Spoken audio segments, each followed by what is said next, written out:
Estamos aqui de volta em mais um episódio sobre os bastidores da paixão. E hoje é uma convidada muito especial, né, Paulo?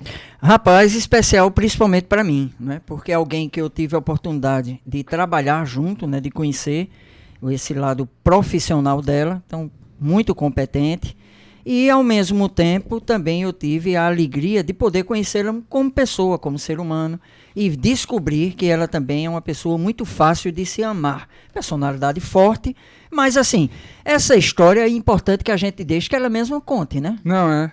E hoje a convidada de hoje é Mônica Mendonça. Seja muito bem-vinda. Muito obrigada. Para mim é uma felicidade enorme estar aqui.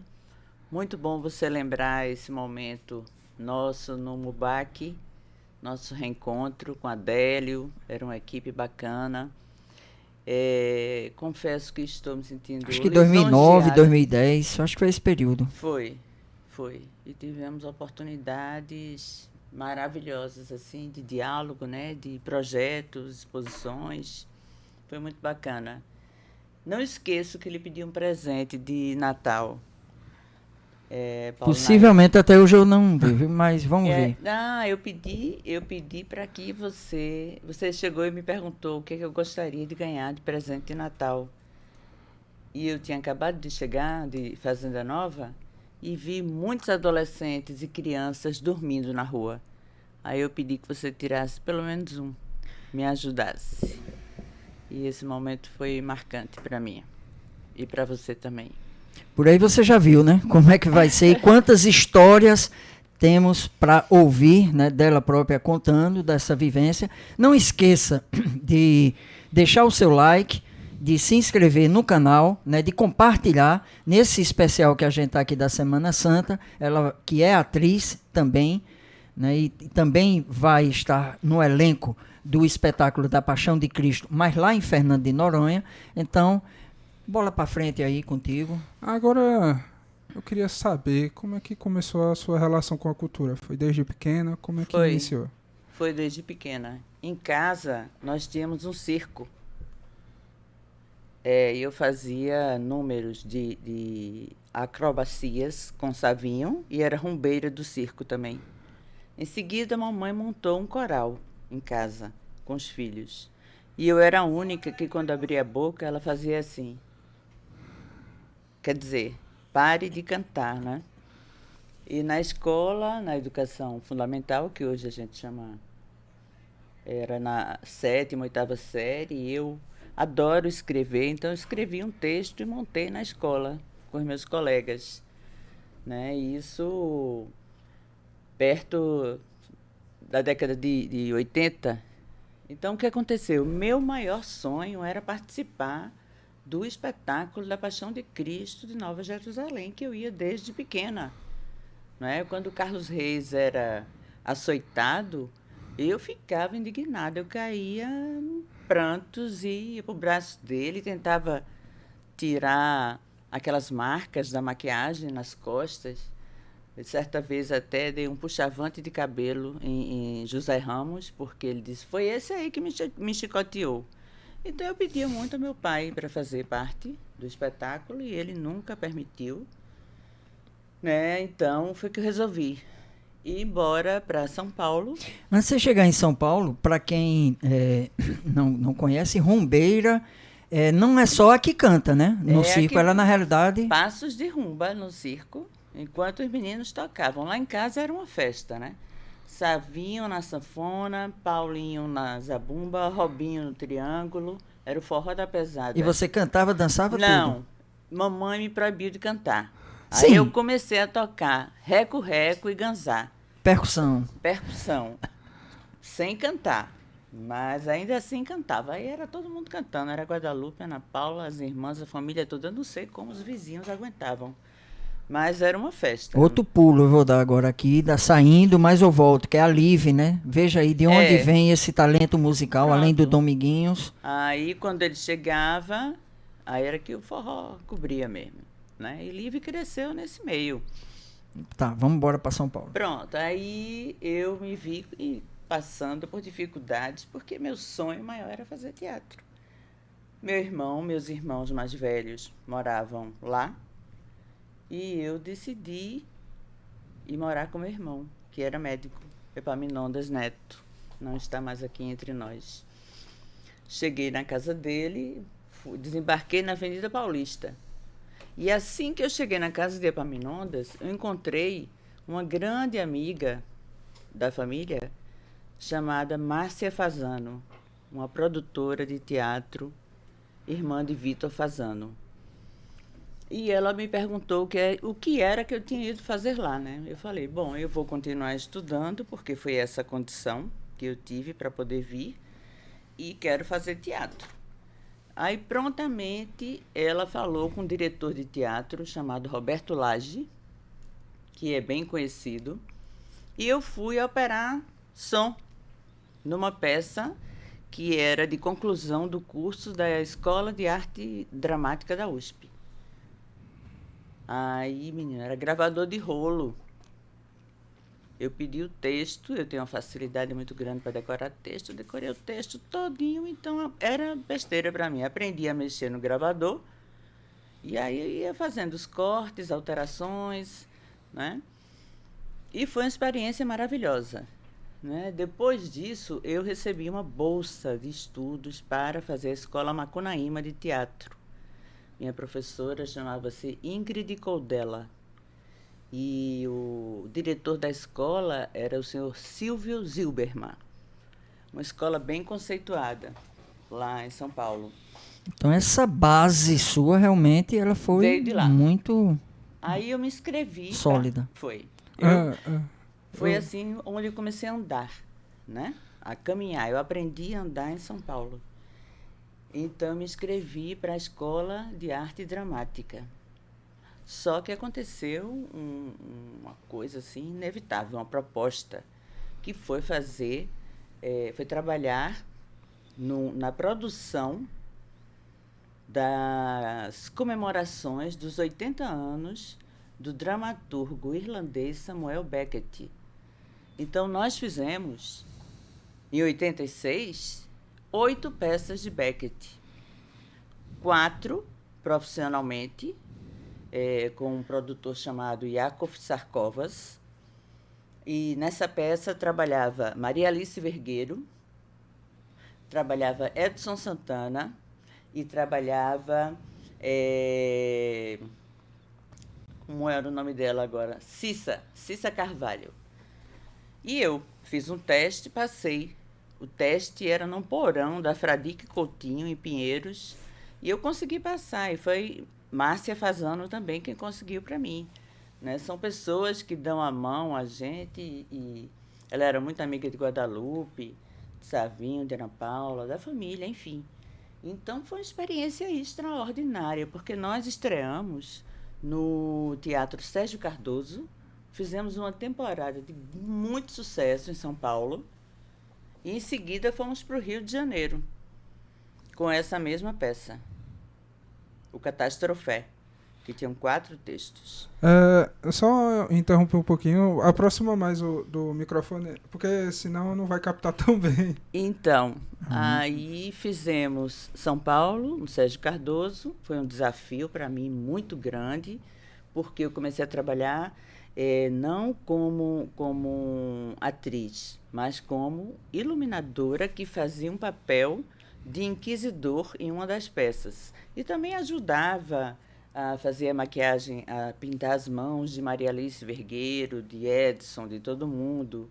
Eu estava sempre presente, era a mascote, né, do grupo. Então, nós fizemos uma temporada de muito sucesso em São Paulo, com Fernanda Montenegro, Marcos Freire foi assistir. O Teatro de Samuel Beckett, conhecido como Teatro do Absurdo, né, teatro minimalista, era todo feito dentro de uma caixa preta.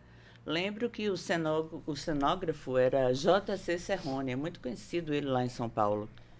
Então, tudo era dentro da escuridão. Até o texto eu tenho de cor até hoje, né? E não tem necessariamente aquele formato tradicional do teatro, do público ficar todo mundo naquela mesma...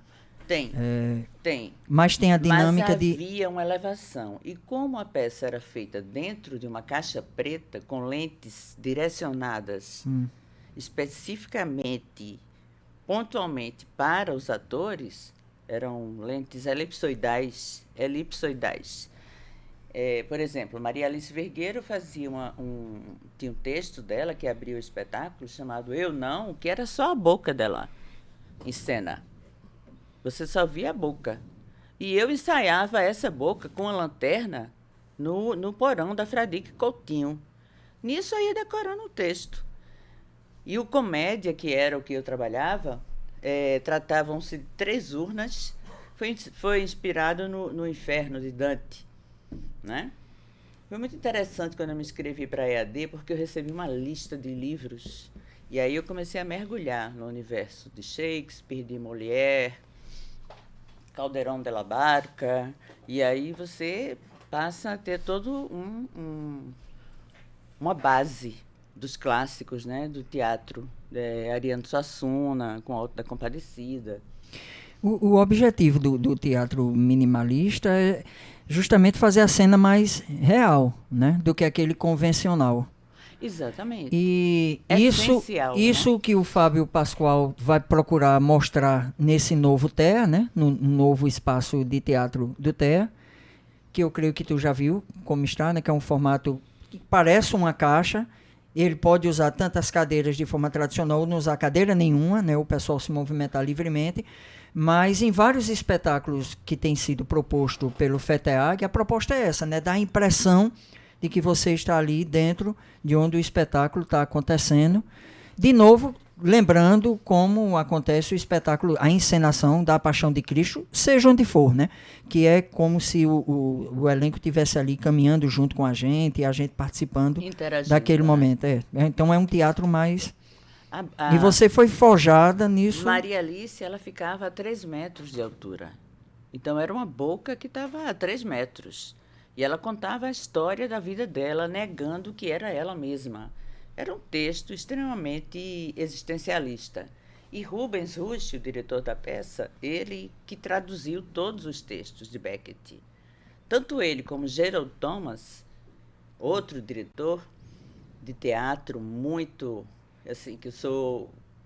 Fora do convencional. Fora, totalmente. Eu conheci Magali Bife através de Gerald. Conheci Gerald no teatro também, que eu tive a oportunidade de inclusive, batia texto com Magali Bife. Tanto ela fez a Metamorfose, como fez a Electra Concreta. E eu estava sempre ali, com eles, né? Maria Alice foi uma pessoa de uma generosidade, de uma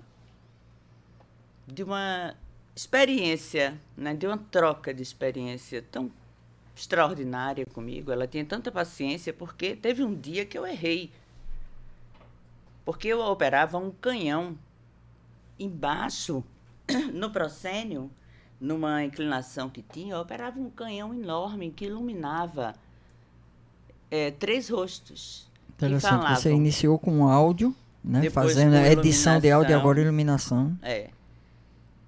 Aí a gente terminou, foi maravilhoso. Certo, mas conta aí onde é que houve o problema. O tiro saiu pela culatra? Não, sim, aí eu errei. Quando eu errei, foi porque eu não sabia o texto dos 3 de cor. Na marcação. Nem eles sabiam.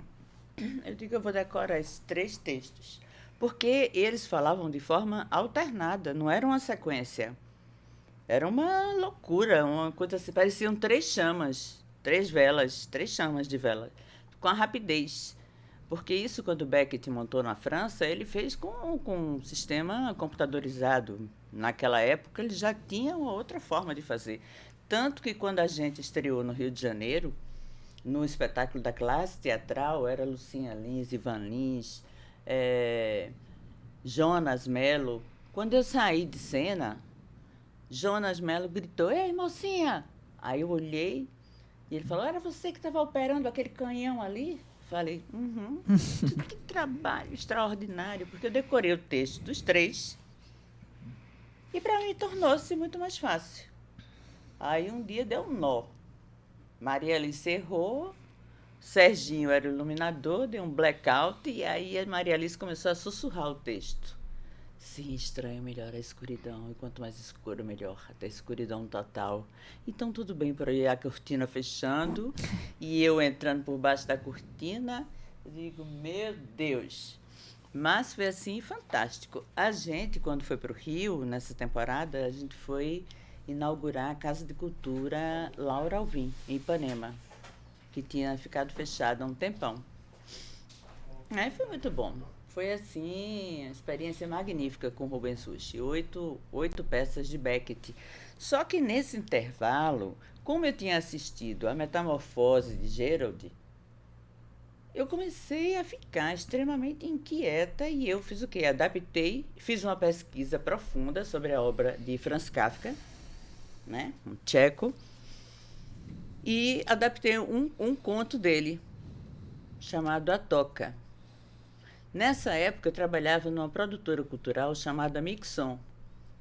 E fiz comercial nessa época, como também passava o dia inteiro limpando caixilho, entendeu? Então, em São Paulo, eu aprendi a viver e trabalhando. E eu caminhava, batia aquela cidade todinha. Uma vez, no ensaio do Impromptu, que foi onde eu fiz assistência de direção para Rubens Rusch, também numa turma de conclusão da EAD, ele me convidou para ser assistente dele. Nossa, eu amo dirigir, eu prefiro 1000 vezes dirigir do que atuar, né? Aí, isso, 86. Teve um dia que eu saí da Vila Mariana até o Itaim Bibi, a pé, para estar lá na hora do ensaio. E foi perfeito. Né? Nós estreamos no Centro Cultural Vergueiro, foi uma maravilha. E assim, depois foi o que aconteceu, eu vim embora para cá. Precisa falar um pouquinho mais perto. Eu vim embora para cá. Cheguei, eu saí de Noronha, de São Paulo. Eu fui em 85 e saí em 88. Aí passei pouco tempo em casa, o necessário, porque quando eu cheguei de São Paulo, eu vim na bagagem com o projeto de Kafka pronto. Cenário, figurino. O figurino foi feito por uma amiga coreana que trabalhava na Mixon, lindo figurino. O cenário foi feito por um arquiteto e artista plástico, Ricardo Negrais, também grande amigo. E eu fiz a adaptação do texto e a trilha sonora seria de Hermeto Pascoal. Ainda cheguei a entrar em contato com ele. Uhum. Então, eu vim com esse projeto na mala para Pernambuco, certa de que faria a montagem, né? Só que aí aconteceu Fernando Noronha. Aí eu fui para Noronha em 88, no ano da Constituição. Foi quando Noronha foi anexada a Pernambuco. Eu tinha começado a fazer um treinamento para creche e passei nesse treinamento, iniciei um trabalho lá e em seguida eu fui convidada para assumir o departamento de cultura. Aí fiz uma montagem da viagem de um barquinho, coordenava a feirinha típica, Nena Pacheco foi convidada, nós fizemos um alto de Natal belíssimo lá. E assim, meu vínculo com a família de Dona Nanete, com os Ilhéus, as famílias mais tradicionais, era muito forte. Eu ia passar final de semana na Ilha Rata, com Júlio Grande, seu Júlio Grande e a família, os filhos. Ele ia plantar o roçado e a gente ia.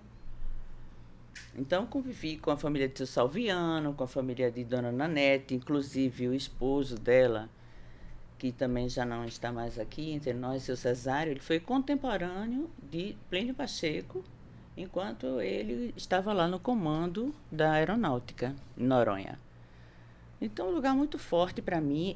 A cultura era ligada à assistência social.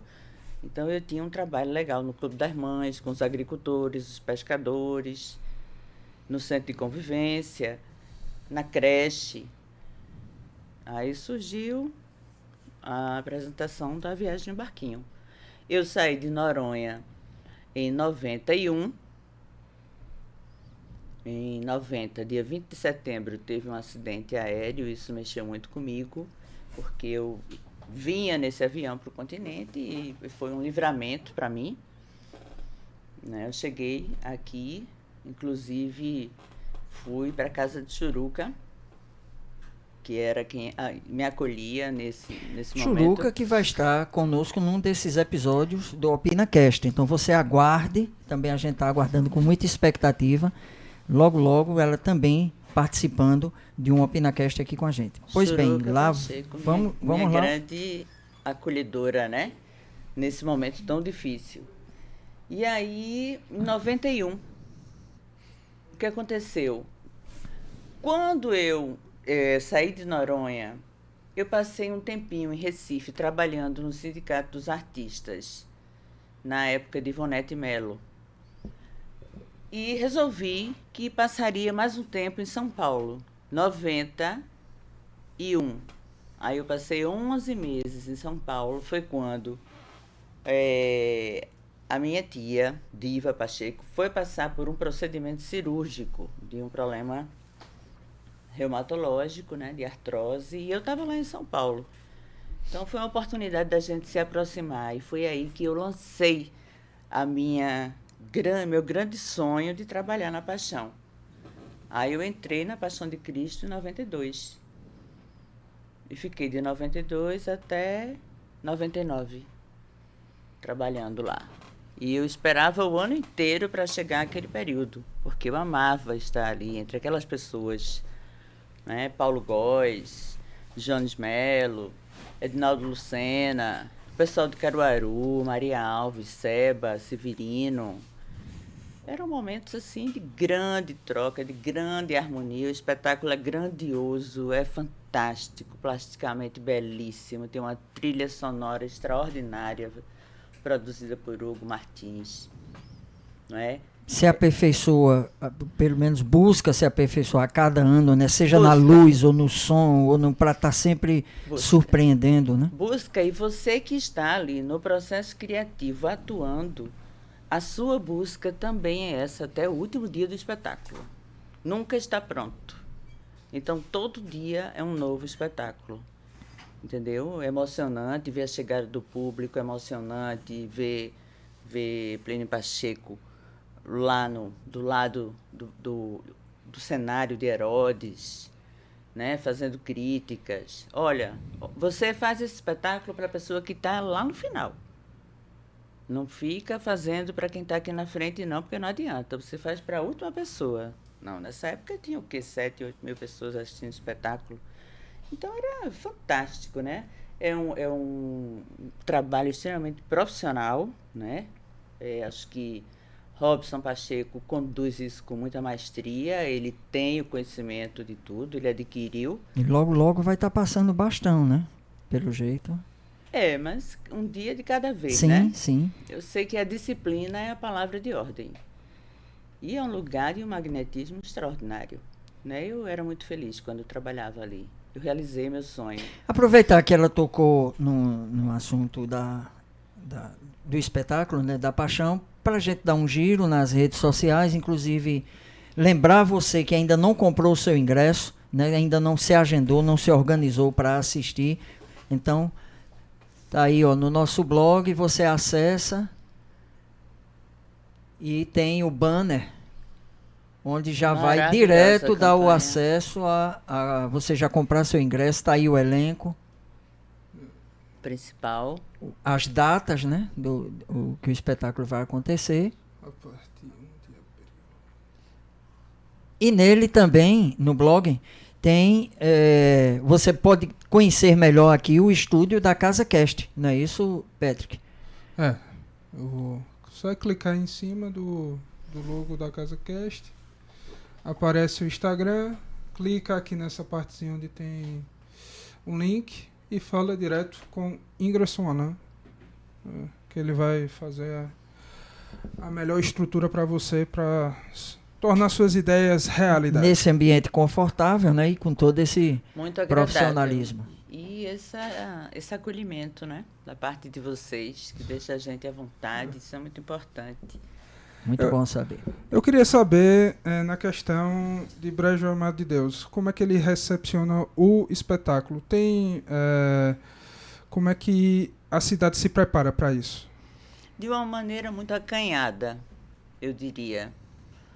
Não sei agora, com a conclusão da PS 145, se isso vai melhorar. Não é?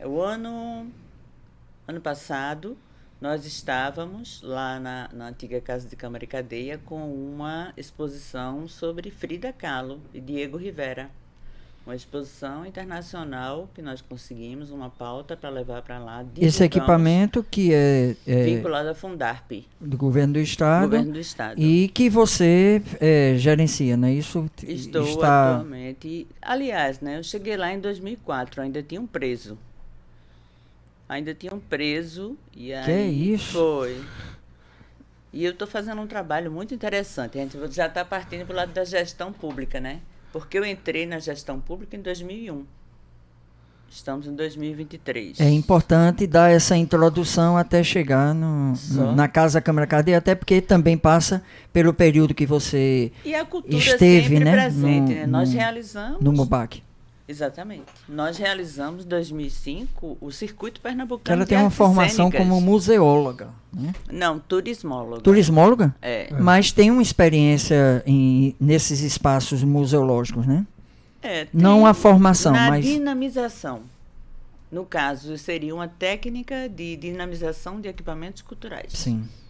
Não na área de museologia ou museografia, nada. Então, esse caminho seu na gestão pública, que era que você estava começando a... Caminhou também pelo teatro. Mamãe, quando foi prefeita do Brejo, no período de 77, Marlene Mendonça, a 83, ela fez a primeira semana de cultura. Então, quando eu assumi no cargo de diretora de cultura, eu fiz a segunda, em 2002. Aí foi quando fundamos em Fazenda Nova a Companhia Teatral de Fazenda Nova, que realizava o Alto de Natal nas ruas, recital na fonte.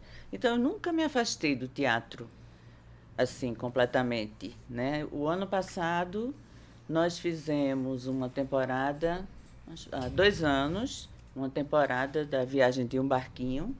E é impressionante como aquela centelhazinha acesa lá atrás, como você contou, né, em São Paulo, né? No início da formação, inclusive com todos aqueles que estavam ali ao seu redor.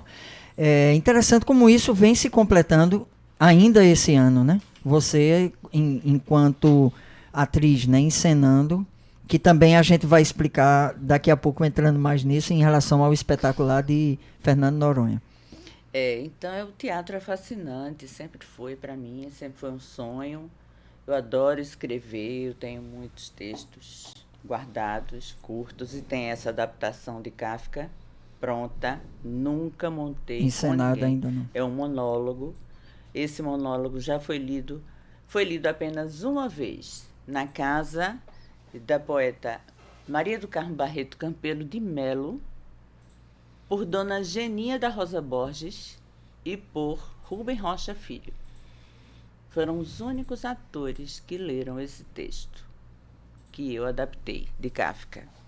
Foi um momento extremamente emocionante. Aí procurei produção, mas na época o teatro em Recife estava assim, extremamente comercializável, era tudo muito à margem das profundezas que eu tinha mergulhado, trabalhando com Beckett, né, um ano inteiro, e pesquisando a vida de Kafka.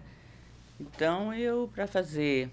Tinha que não ser era a o paixão. momento. Não. E assim, esse é o meu estilo, essa é a minha essência no teatro. Ou eu faço, adoro iluminação, né? Você olha essa cortina preta, já começa a imaginar, adoro sonoplastia, e é isso. Consegui trabalhar no espetáculo da Paixão de Cristo. Foi uma experiência maravilhosa, fui muito feliz. Admiro até hoje a grandeza do espetáculo e lhe digo, né, reafirmo essa questão do processo de lapidação de cada um ao longo da temporada. Isso vai do figurante ao protagonista.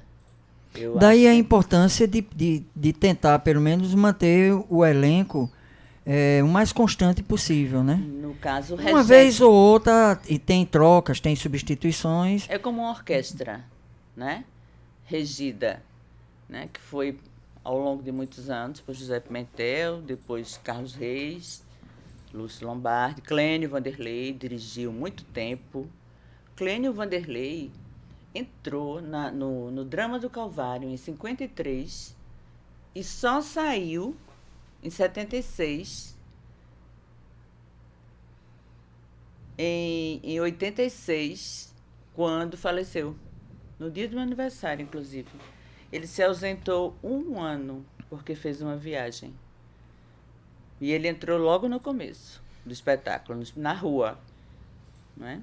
Entrou Tibi, que era da área de cenografia, entrou Vitor Moreira, que era da área de figurino. Entre esses nomes mais antigos tem o Mourão, né? Ricardo Mourão, ele está há 20 anos, vai fazer 21 anos que ele é mineiro, né? E ele está no papel de Caifás. Papai e mamãe foram os primeiros, Pilatos e Madalena. Eles entraram em 51 e saíram em 60, junto com vovô e vovó. Porque em 61 o vovô entregou a Tio Plínio e Tia Diva, espetáculo. Vovô, que é o Mendonça. Né? Você acaba se envolvendo tanto que aí, né? Que entra assim, ainda mais conversando com vocês, que mesmo que está em casa. Muito bom. Aí o meu avô, Epaminondas Mendonça, ele fazia o papel de Caifás. Aí ele fez de 51 a 53, aí deu um tempo. Quando foi em 60, que foi quando ele fechou o ciclo dele, ficou só na supervisão, ele resolveu fazer Caifás de novo. Aí pediu a Ilvaninho, que era, não sei se nessa época já casada com Luiz Mendonça, nosso tio, para ficar passando o ponto para ele, do texto que ele tinha esquecido. Aí e ficava com escuta. Só que ele não escutava direito. Aí o que foi que ele fez? Tirou os óculos do bolso, botou nos olhos e pegou o papel e começou a ler. E o povo morrendo de rir na plateia, sem saber. Então, essa é uma história, assim, uma das histórias engraçadas, né? Porque eu acho que com relação assim, ao improviso dos figurinos e tudo, acho que Churuca vai falar disso muito bem, Churuca Pacheco, né? Que é uma grande artista. E eu consegui fechar esse ciclo. Aí, quando fechei, foi quando eu entrei na gestão pública e estou até hoje em defesa do patrimônio, fazendo um trabalho de educação patrimonial, literalmente, não é fácil.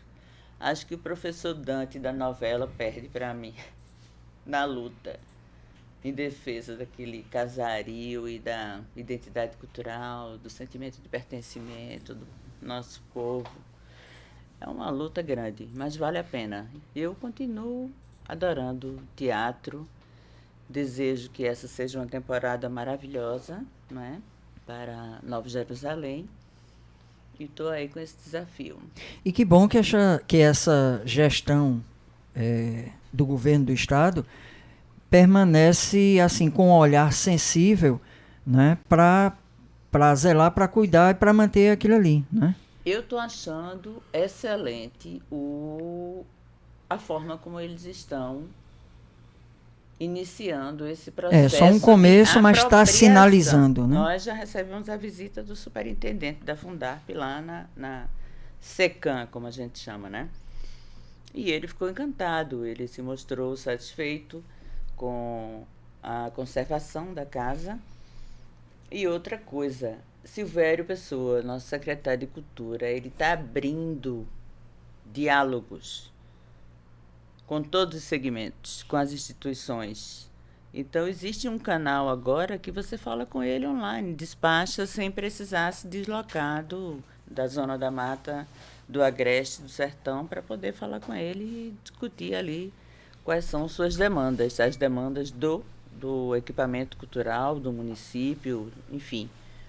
Então, estou achando bastante, estou bem entusiasmada, vibrando com essa nova página do Cultura PE, né, que está assim como o blog de Paulo Nailson, que não para, né? Você não tem, quando você vê, A gente se esforça para É. manter.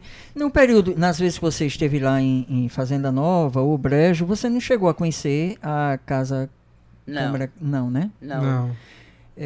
Rapaz, eu não sei se esse ano a gente vai conseguir, né? Não sei, talvez não. Mas a gente precisa também, levando você com o seu conhecimento técnico e o seu olhar também, né, de cinegrafista e de fazer documentário, conhecer a história desse espaço. Uma história que vem lá de 1800 Em 45, 47, foi projetada por Voltier e Mamed, né? O mesmo engenheiro que projetou o Teatro Santa Isabel e outras obras em Pernambuco nesse período. Na realidade, o que se sabe é que a Casa de Câmara e a pirâmide de pedra que tem em cima da Serra do Ponto são as únicas obras dele no interior de Pernambuco. Então, assim, é uma edificação bastante importante dentro do contexto histórico do município, e não só do município de Pernambuco. E o papel de antes e o papel de agora, né? A quem serviu a casa no início. Transformação do olhar. E é emocionante, por isso que eu acho que assim, eu quero deixar também essa dica e o convite para a gente tirar um dia, que eu acho que realmente não deve ser em período de espetáculo, porque perde nesse caso o foco tem que ser lá mesmo, para você viver essa emoção e as histórias, né? Não só as contadas de século passado, como também as no narrativas desenrolar. mais atuais. Entrar no ambiente, Hoje tem a exposição, a Galeria de Arte do artista Marcos Lopes lá. E fica até quando? É permanente. Essa é permanente. Pronto, A então família a gente já sabe que fez estando uma lá. doação do acervo, composto por 1.445 itens, que eu já inventariei. E agora estou fazendo inventário de documentos históricos que ficaram na Casa de Câmara, né, que é a história, a memória dela. Então, livro de passagem de presos, ofícios de juiz, delegado, um acervo com mais de 1.000 itens. Era também. comparada à cadeia da época, era comissário. Era um presídio mesmo. Né? Era um presídio. Isso dentro era do. Fórum, Câmara de Vereadores e cadeia. No mesmo ambiente. O pavimento superior, normalmente as casas de Câmara e cadeia, elas foram Já tem projetadas com essa finalidade. O pavimento superior era destinado ao fórum, né? À sala do júri, à Câmara de Vereadores e o pavimento térreo aos detentos. As decisões políticas, né, eram tomadas lá e você lá mesmo era julgado e lá mesmo cumpria a pena. Então já fazia que nem alguns filmes que a pessoa vê, já sai algemado direto pra cadeia. Pronto, quando eu cheguei lá ainda tinha um preso. Caramba. Aí ele saiu logo em seguida, e na verdade eu nunca saí de lá, né? Eu cheguei lá em 2004 e permaneci de 2001 a 2008, aí fui para outra gestão, e eu sempre estive lá. Chegou um período que eu fui transferida do MUBAC, do Museu do Barro de Caruaru, para a Casa de Câmara e Cadeia, que passou a ser vinculada aos equipamentos, à rede de equipamentos da Fundarp, porque antes era a Secretaria de Ressocialização. E ela falou essa história do preso, você se lembre, você que nos acompanha também, no dia que Jaciara Fernandes vir, ela vai trazer essa ponte, né, de uma história que ela tem lá também. Tem muita história. E entre outras, né, mas também com preso, viu? Então o que terá acontecido? Será que ela aprontou alguma coisa? Alguém conhecido dela? Menino. Aguarda que vai chegar aí Jaciara, esse minha momento. amiga de infância. Flor. Mais conhecida como Flor. A mãe dela mora ao lado da Casa de Câmara. Eu queria saber sobre a questão do convite para a Maria. Foi uma surpresa tão grande. O convite partiu do diretor do espetáculo, que é filho de Dona Nanete, que foi quem criou o espetáculo. Eu comparo ela, a história dela, a história da nossa avó, da minha avó, Sebastiana Mendonça, que era a pessoa que movimentava a cultura, não é? Ela era extremamente religiosa, então fazia pastoril. Eu também dancei pastoril com mamãe, criei meu pastoril. É bem tradicional, né, na família da gente, essa questão do pastoril. Aí Dona Nanete fazia pastoril, era a dança dos orixás, né? Era a grande dinamizadora da cultura da ilha. E hoje os meninos mantêm esse legado. Acho que ela partiu há uns 2 anos, no máximo. E era uma pessoa muito querida, que eu tive a oportunidade de trabalhar e conviver com a família dela. Então, o convite partiu de Sidney Martins, que é o filho dela. Acho que dos homens é o caçula. Era professor de inglês. Nós nos conhecemos desde que eu cheguei na ilha. Fizemos alguns espetáculos, inclusive José de Abreu, quando foi gravar a novela Riacho Doce, ele quis ficar na ilha. Aí a única forma que ele tinha para ficar na ilha era trabalhando na divisão de cultura. Então ele passou a ser meu funcionário e a gente começou a ensaiar Morte e Vida Severina, onde eu fazia uma das ciganas. Aí foi bacana a experiência também. Sidney gosta de escrever. Estou muito feliz, muito emocionada com esse convite. Eu não esperava. O espetáculo já acontecia desde a primeira vez que você foi para Fernando de Noronha? Quando eu saí de Noronha, em 91, ele começou em 92. Aí só parou na pandemia e está retomando agora. Aí será feita uma homenagem à Dona Nanete, muito bem merecida. E lá estarei, se Deus quiser, com todo o meu amor, com toda a minha dedicação, com todo o carinho que tenho às pessoas e àquela ilha que faz parte da minha vida. Assim como a minha terra natal, Noronha eu considero a minha segunda terra natal. Eu consegui conquistar o carinho, o amor de famílias tradicionais de lá, pessoas que nem estão mais aqui, mas que eu consigo preservar toda a consideração e todo amor por eles. E na questão dos personagens, quais você gostaria de interpretar além de Maria? Ou só seria Maria? Lá? É. Eu acho que Maria foi um grande presente. Na verdade, eu gostaria de ser assistente de direção. Ah. Entendeu? Mas aí eu fui convidada para fazer Maria. E eu e Ney, nós temos uma relação assim de amizade tão grande que parece que somos irmãos. Né? Então tivemos uma discussão, porque eu saí do Grupo da Paixão, e quando eu saí do Grupo da Paixão, ele disse: você vem fazer minha Maria, você vai ser minha Maria, eu vou te dirigir. E eu falei: meu Deus, como é isso? Então eu fiquei muito, muito feliz. Aí vou levando um projeto que eu tenho já pronto para a ilha, faz tempo, o projeto chama Mergulho na Arte, e outras propostas estão surgindo de lá também para a gente fazer esse intercâmbio. Eu acho que vai ser muito bom para mim, enquanto pessoa, revisitar aqueles lugares maravilhosos, né? As minhas memórias, que são oceânicas, pode acreditar. A minha vivência lá. Hoje em dia, as crianças que eu cuidava na creche já têm filho. Então... E desde aquele período até esse momento, também você não retornou? 3 vezes. Sim, mas quando foi a última vez? Há 2 anos. Ah, então você chegou a visitar. A experiência, inclusive, mais forte vai ser agora você se perceber, vista por eles, né? Encenando o espetáculo. Inclusive ele falou: não vou falar para ninguém, é surpresa. Mas aí ele não conseguiu resistir. Ele colocou na ficha técnica. Imagine dele. Quando sair no blog aí essa matéria. Eu agradeço muito a vocês por essa oportunidade, muito feliz em encontrá-los. São pessoas queridas, que se entendem. E a gente conversa tanto, mas e nem está tão longe para demorar tanto a se encontrar, mas também tem um bom tempo, né, que a gente não tem essa possibilidade né? de se encontrar pessoalmente. Nunca muito a gente bom. vai se perder. Nunca. Se Deus quiser. Eu não sei se eu cheguei não. Viu? Chega sim. Muito bom. Claro que chega. E aí? Você que manda.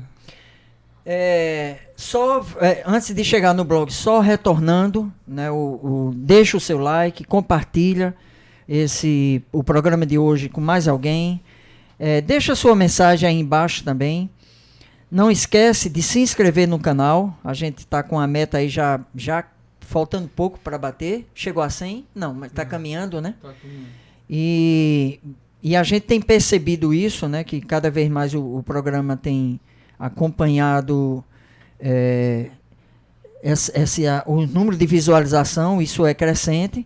E também em relação ao blog, saiu a notícia mais recente dele, Mônica, inclusive você falando sobre patrimônio, um artigo que saiu do Valmiré de Meron, falando sobre o descaso, né? Com aquele prédio antigo do Diário de Pernambuco. Infelizmente, isso tem em todos os lugares. Eu acho que o novo sempre vem, né? Isso é inevitável. Agora, o ideal é que, principalmente a gestão pública, ela procure encontrar um equilíbrio, né, entre aquilo que precisa ser preservado e aquilo que pode ser renovado. Nesse caso, o prédio ficou patrimônio público ou... Porque Não, eu era acho que prédio do Diário do Pernambuco, aí depois se tornou um patrimônio público? Foi? Não, eu creio que não. Até onde eu sei, você sabe... Não, tenho certeza. Porque, veja, eu vou citar um exemplo, né, mas aqui em Caruaru tem vários. Aquele templo da Igreja Batista, que ela fica em frente à União Beneficente. É um prédio que era considerado cartão postal de Caruaru. E era um prédio antigo de mais de 80 anos. Quando a igreja resolveu se desfazer dele, não porque queria se desfazer, mas porque era necessário realmente ir para um espaço maior, tanto é que hoje eles estão no espaço muito maior, né, bem mais amplo, com quadra, com colégio, eles precisavam realmente do espaço maior. Então houve a proposta para o município comprar, porque aí o município poderia preservar, né, a arquitetura dele e criar um espaço lá de arte, cultura, ou seja lá o que for.